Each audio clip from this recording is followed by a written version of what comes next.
Hi, this is Dr. Gail Eskis, and this is your online memory bootcamp. We have finished Module 2 called Deep Linking, but in this video, I wanted to give you a few more quick tips about how to enhance your receiving and thus your memory for passwords and PINs. So to put these tips in context, let me go over a few relevant ideas that we've already introduced. We've already talked about how our daily or episodic memories first start with awareness and paying attention to information. That becomes the focus of our attention. Paying attention allows you to process and interpret the information you want to remember by linking it to knowledge you already have. This linking helps you create a story or interpretation that's easier to remember. The richness of the story, the details, the meaningfulness, how well it makes sense, any emotions that it generates all contribute to the depth of processing or the deep linking and how easy it is to recall later. The more well connected and personally relevant a story is, the easier to recall the details later. As we've discussed before, the first steps to interpreting and making a rich story is the intention to learn. Deciding to remember turns the spotlight of attention on the information. Then creating a story to remember involves making connections with your own knowledge, and we can do this by elaboration, association, and organization. So by elaboration, I mean thinking about and understanding the information. Association refers to connecting the elements to other information that you already know. Organization is about putting it together into a logical way to make it easier to follow and remember later, such as arranging the information in alphabetical order. Mnemonics can help with all of this. So, what is a mnemonic? It's basically any memory technique that can help you remember the information later. Many of the mnemonic strategies that you know or that we will teach you, like using your memory path, can help reinforce these steps. So, for example, using the memory path gives you structure to help with elaborating the items to remember by using rich imagery, emotion, and humor. You associate it with something you know already, like a familiar place, such as your house, and it gives you a way to organize it, like using a consistent pathway through your house to help remember the sequence. The more you work these ways with the information, the more memorable it will be later. You probably already know some mnemonics. For those of you who learn to read music, you might have used some of these associations to remember the notes.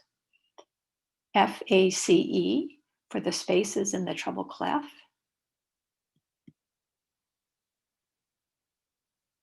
or every good boy does fine for the lines. Or you may have used the word home to remember the Great Lakes, Huron, Ontario, Michigan, Erie, Superior. Or you may remember the colors of the rainbow in order by the sentence, Richard of York gave battle in vain. Or you may remember how many days are in a month by phrases like 30 days hath September, April, June, and November. These are all mnemonic techniques. Today, one of our biggest memory challenges is creating and remembering passwords and PINs. They say to not use the same password over and over, and also not to use simple information that anyone can look up about you, such as your name or address or a spouse's name. So, how can you use a mnemonic for creating so many unique words for all those websites that you use? Our quick tip for passwords is to develop a way to use something that is relevant to you to make it easier to recall later. For example, for a password, you can use a favorite sentence, song, or book title that you associate with the organization that wants the password, and use a consistent method like the first letter method for creating a string of letters.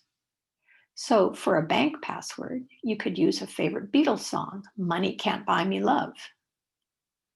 Take the first letters of each of the words, and there you have a seemingly nonsensical string of letters for your password, MCBML. So there are two parts to this mnemonic. First, you start with a song, a sentence or a phrase that you relate to the password so that it is easy for you to remember later. Then you apply the method to it. I've shown you the first letter method that you could use um, to create the password, but you could also use the last letter method. It just needs to be consistent. Then when you're at the bank, you remember the song and the method. Then you can remember the password. As another example, your library password, you could use the title of a favorite book, like Lord of the Rings. That turns into another nonsense word to use, TLOTR, or whatever sentence or phrase you find easy to relate to the library. Now, some pesky passwords also demand numbers or symbols. So you can use an enhanced method that includes two rules. Use the first letter, but also have a second rule. You can replace letters with lookalike numbers. So for example, 3 for E, 6 for B, or 0 for O. So now your rule is first letter with lookalike numbers, and that produces MC6ML for the bank password, or TL0TR for the library password. You need to decide upon a consistent method so it is easy to apply it to your associated song or book title. Another additional rule to introduce numbers could be use 1 for A, 2 for B, 3 for C, etc. The key is to make up the rules and stick to them. Another rule could be to put a relevant symbol in a consistent place. For example, a $sign in a bank password, or a caret or roof sign in a library password. Use your imagination.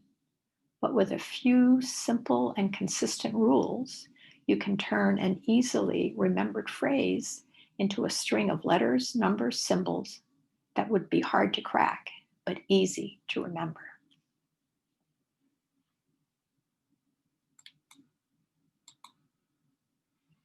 As for pins, here are some other association tricks. Use the number pad to give you an association. So think of a relevant 4-letter word, and then just use the numbers that go with those letters. So you only need to remember cave for 2283, or time for 8463. Words are a lot easier to remember than numbers. Again, make sure the word is easy to relate to what you need the pin for. So for a bank, you could use cash, or for your debit card, you could use card. Or you could create a fun sentence with 4 words that indicate your number by the number of letters in each word. So for example, my cat has fleas could help you remember 2335. Again, use words and phrases that are relevant to you so they are easier to recall later, and that leads you to your PIN. Okay, we're at the end now, so let's summarize some of the information that I've just talked about. Mnemonics are a technique to help you bring the spotlight of attention to a piece of information you want to remember in order to elaborate it with associations and organize it in some way. Your memory path was one technique. I've just given you some other mnemonic strategies to remember for passwords and pins. The benefits of these techniques only come with making the effort to create personal associations and some consistent rules to use every time. It may take some practice to think of good associations, but give yourself the time to do this. Do it consistently, and it can help make remembering much easier with time. I think passwords and pins are here to stay, so hopefully the time and effort will be worth it. Have fun with this, and good luck. Bye for now.